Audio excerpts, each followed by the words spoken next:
And on the seventh day, God finished his work that he had done, and he rested on the seventh day from all his work that he had done. So God blessed the seventh day and made it holy, because on it God rested from all his work that he had done in creation.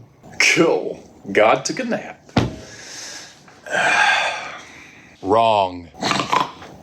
Most people think day 7 is like God's chill day. You know, kick back, sandals off, angels bringing grape juice on ice. But if you were an ancient person hearing this story, you'd be like, hey, this is a temple text. Professor Burdett, I thought day 7 was like the boring post-credits scene of creation.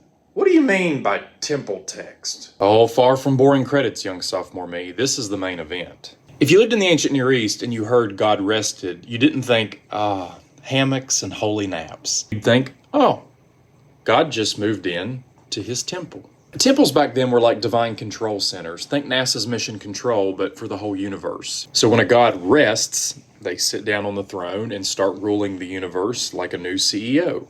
All this time, I thought God clocked out from work on day 7, but you're saying he clocked in? The Hebrew word Shabbat does mean to cease, but that's not all. God doesn't just stop. He moves into a place of resting in stability, ruling in peace.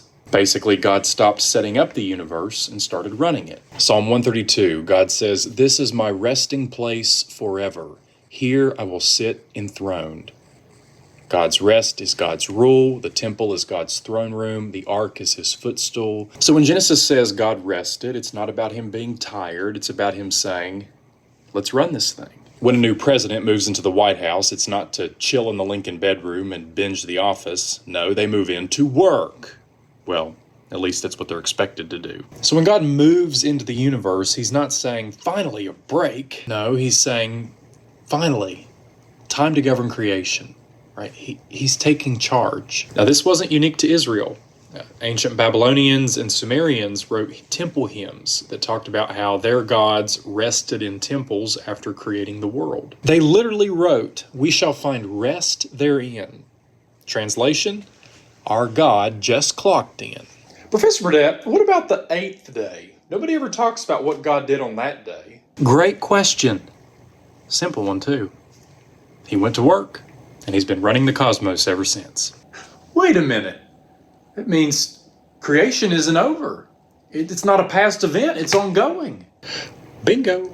Man, you're getting smart. So let's review. The world is God's temple, and day 7 is when the king takes his throne. Which means the next time you hear God rested, don't picture him snoring in the clouds. Picture him sitting on his throne saying, let there be order.